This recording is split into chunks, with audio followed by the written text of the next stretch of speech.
Welcome to Lesson 3, where we're going to be going over how to do basic arithmetic on a computer and some of the odd things that can happen whenever you do that. The first thing we're going to do is make a new project. So we'll right-click, New Project, select consoleapp.net, call this Lesson 3, and hit Create. We see that made our lesson. We're going to rename our program file from program.cs to Doing Math, and we'll rename our class. Now we need to make sure that we set this as our startup project. We'll delete our hello world, and now we're ready to get started. The first thing I want to do to start doing math on the computer is we're going to read in two variables, x and y, so that we can start to do math on them. So we'll do a console.write, enter an int. We'll assign our integer variable to console.readline. And just like in lesson 2, we're going to see our error cannot implicitly convert type string to int. We went over that in the last one. And the solution to that is we're going to call the convert class and use the .toInt32 method. And we're going to give this convert.toInt32 method the result of our console.readline. Because console.readline returns our string, toInt32 takes that string and then returns an integer value. And then that integer value gets put into our x variable. We'll do the same thing for y. Console.write.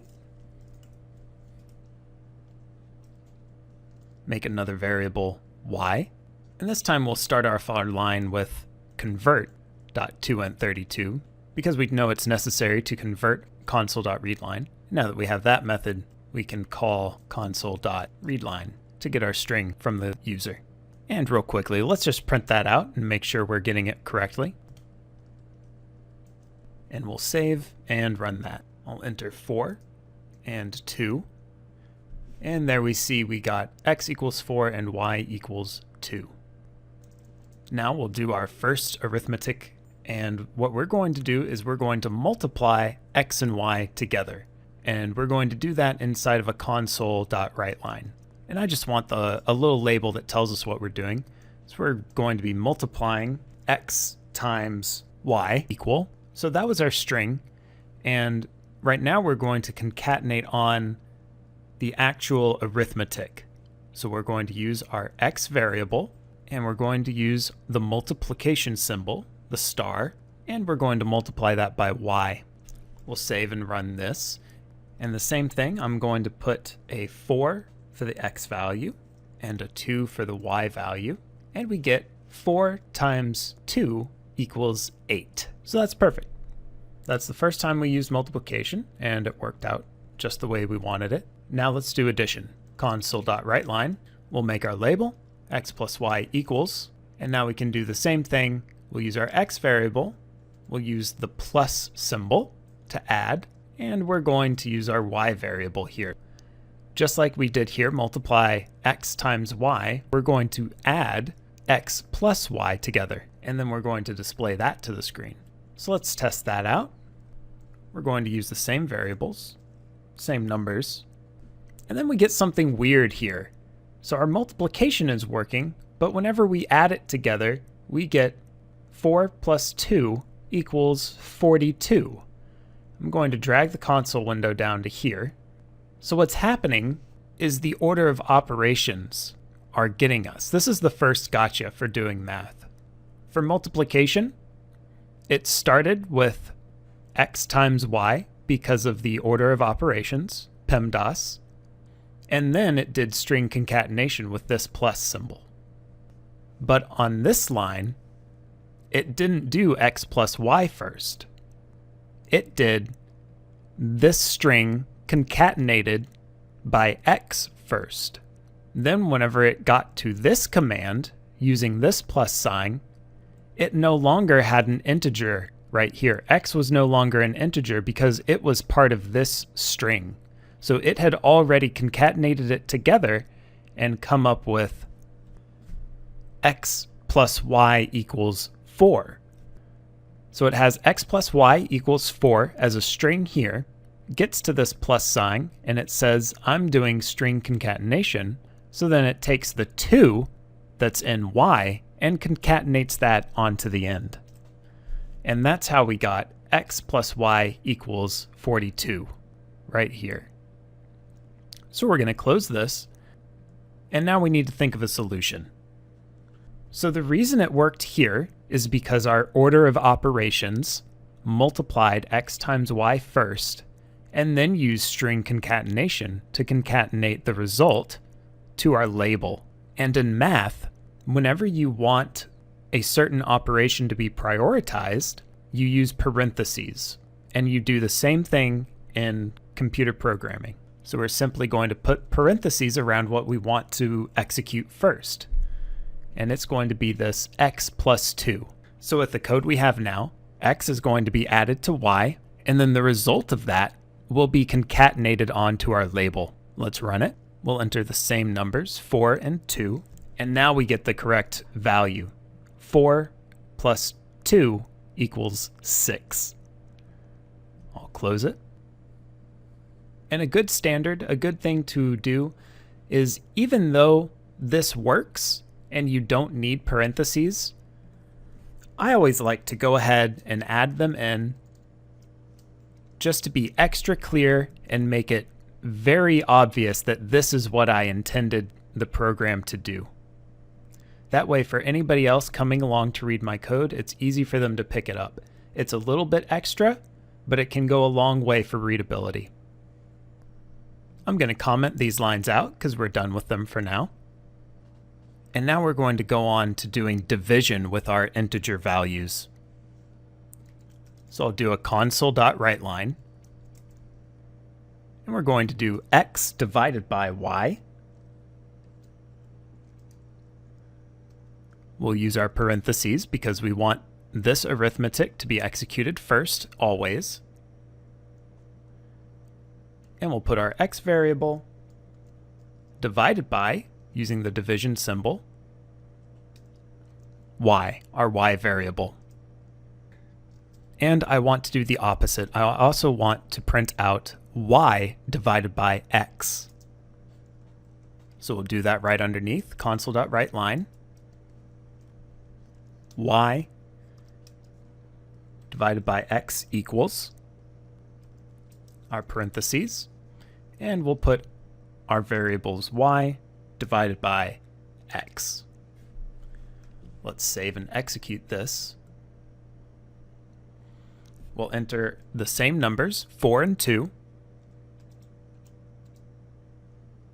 And here we get another odd thing.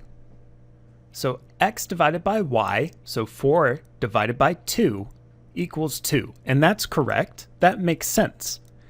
But then we get to the line right underneath it, and we have y divided by x. So 2 divided by 4, which should be 0.5, 1/2, is equal to 0. So what's going on? How could we lose an entire half of a number? And the answer is, since this is an integer value, it can only hold whole numbers, 1, 2, 3, 4. It can't hold decimal numbers, such as 0.1. The x variable is also an integer value. So it, too, can only hold whole numbers, 1, 2, 3, but not decimals. And whenever you divide them, the result is always going to be a whole number as far as the computer is concerned. Whenever you divide two integer values, it will return a whole number. So how do we fix that? So out of the 3 data types we know so far, the only one that can hold decimal values is called a double. So we're going to do something a little advanced, and it's called casting. So we're going to put parentheses, and now we're going to put our data type double here. So you know how we convert a string into an integer using this method right here? Well, whenever you go from something as similar as an integer to a double, you don't have to do a method. You just have to do a cast by putting parentheses next to it and then the name of the variable you want to cast it to. Since an integer is so similar to a double, you can't do this to everything. Like if I had a string, I couldn't cast it in this fashion to a double. But since I have an integer value, I'm able to cast it to make it a more specific value. So let's save and run it.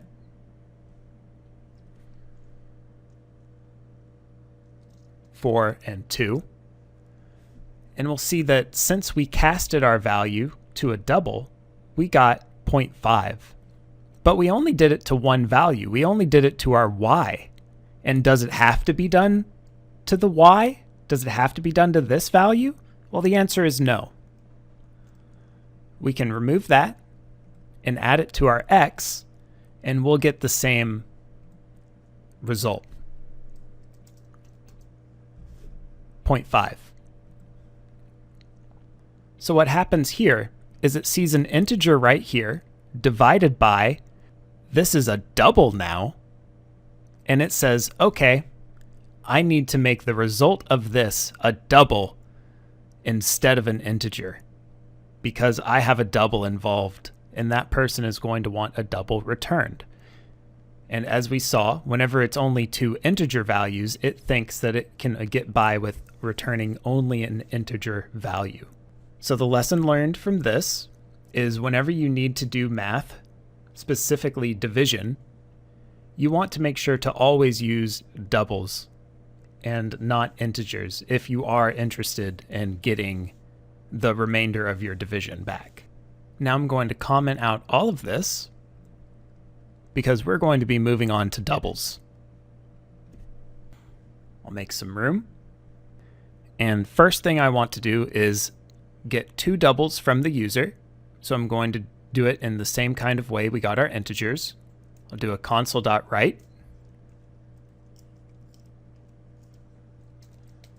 Enter a double. I'll use our double keyword, and I'm going to name this variable a, and we're going to set it equal to convert.toDouble, and that's a method, and I'm going to provide the toDouble method the result of console.readLine. So let's look at toDouble to refresh our memory. The toDouble method takes a string value and returns a double value. So we provided a string value here from readLine. As you see, readLine returns the string value. We provide it the string value, and then it returns the value, and we put that returned value inside of our double variable, which is named a. We'll do another console.write. Enter another double.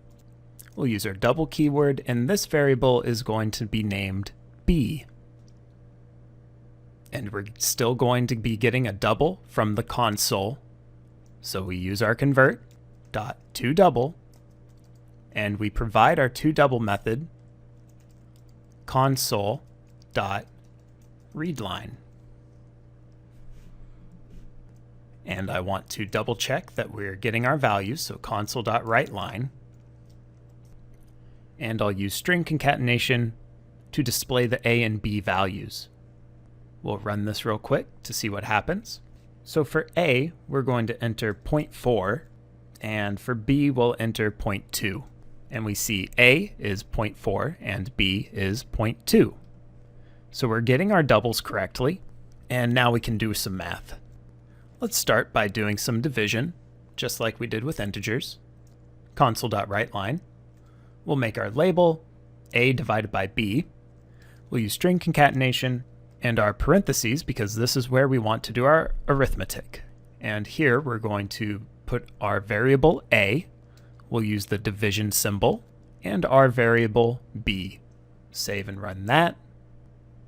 So I'm going to enter 2 for a and 4 for b so that we're doing the same math that we did with our integers. And we can see that we still get 0.5 even though we didn't use casting. And we didn't need to use casting because we're doing our math with doubles instead of integers. So by default, we were able to get our decimal values back as a result. So that's all working.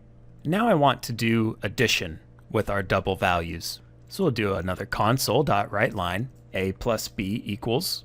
We'll do our parentheses because it is going to matter this time. Since we're doing addition, we don't want to accidentally do string concatenation.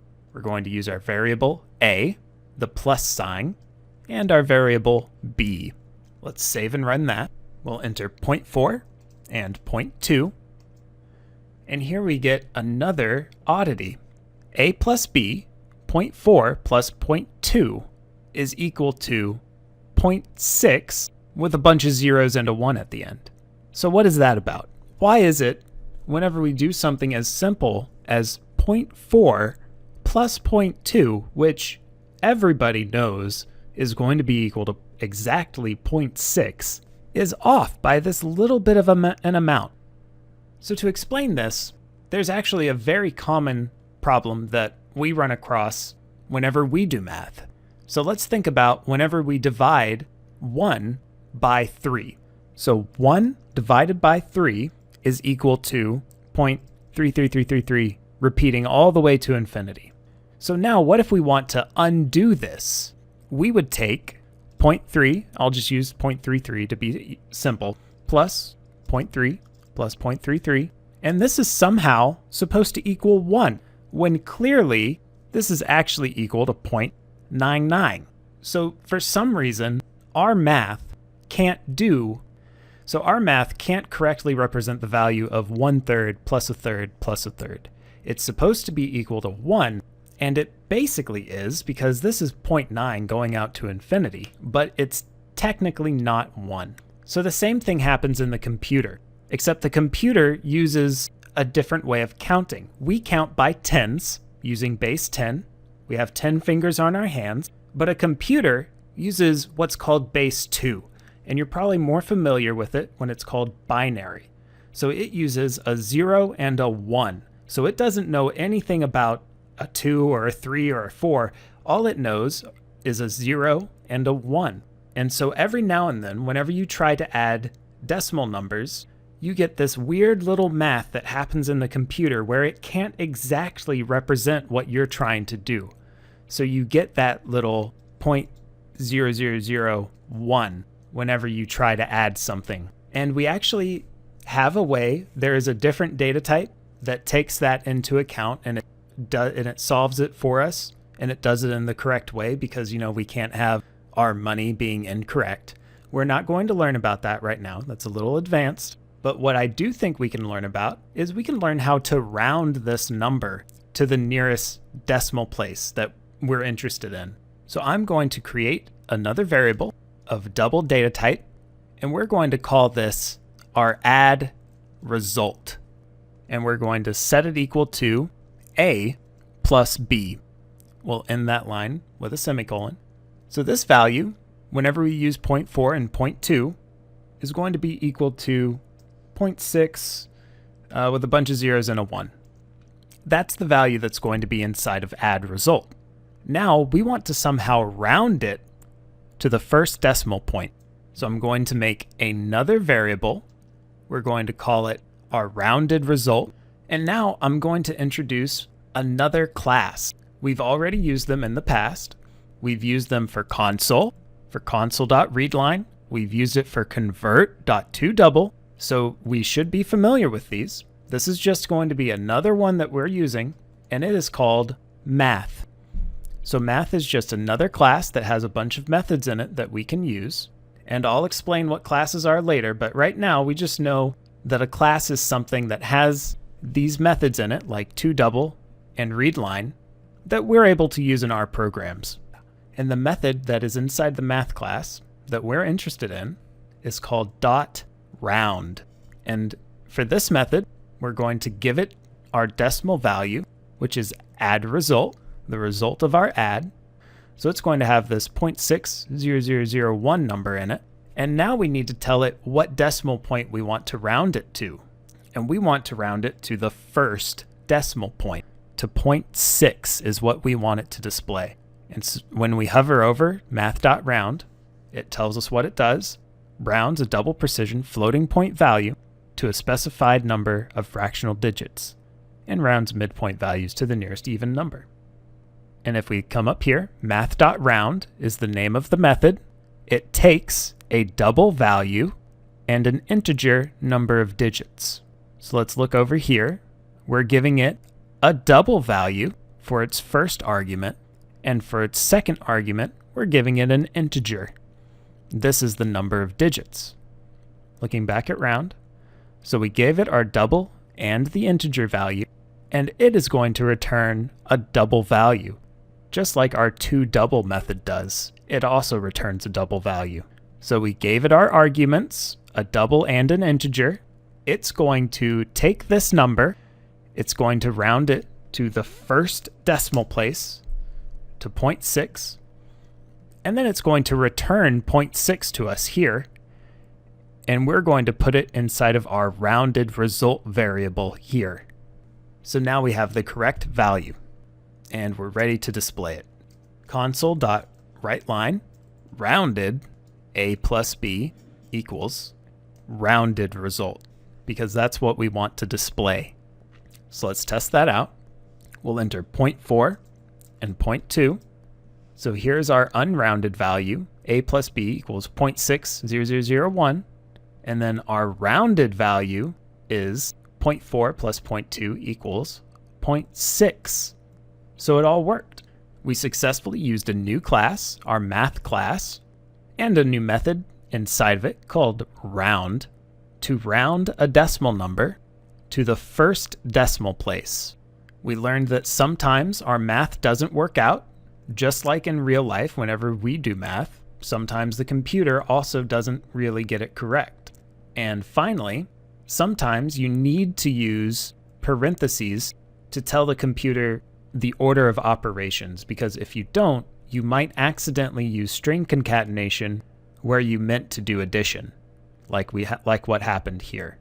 And then the last thing, whenever you do division, it's always a good idea to use doubles.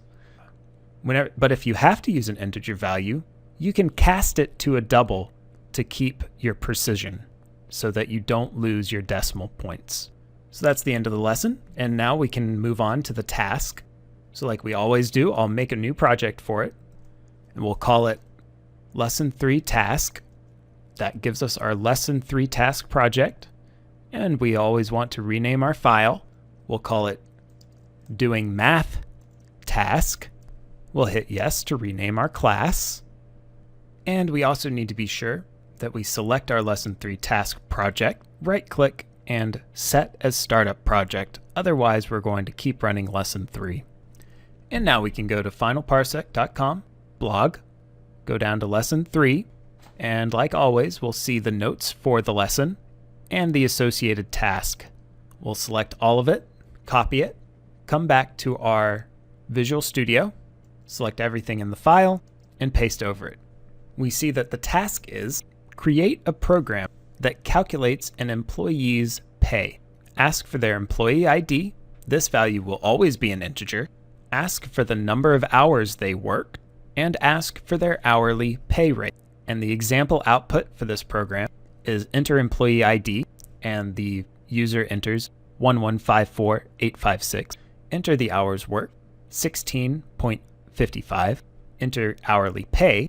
They make $12.77 an hour. And then finally, it prints out employee 1154856. You have earned $211.34. And this value had to be rounded. So I'll give you a little while to do that task, and you can come back for the solution when you're ready. Here's my solution. I get the employee ID, converting it to an integer. I then ask for the hours worked and convert that input to a double, put it into the hours worked variable. I'll then ask for the hourly pay. I do the same conversion, except I put that into the hourly pay variable, and then I make a new variable called the multiply result, because I need to multiply their hours by their pay, so hours worked times hourly pay, and now I need to round that to 2 decimal places because this is money. So I use math.round, I pass it the multiplication result, and then I tell it that I want to round it to 2 decimal places. I put the result of our round into this rounded result variable, and then I lastly do my display, where I use string concatenation to concatenate the employee ID, and then I'm sure that I use my rounded result variable instead of my multiplication result. I hope you're able to follow along. If you need any help, leave a comment below, or get in touch with me on the Discord server. Hey guys, that's the end of the lesson. I post videos every Tuesday, and if you want to see more, like and subscribe. I'll see you next week.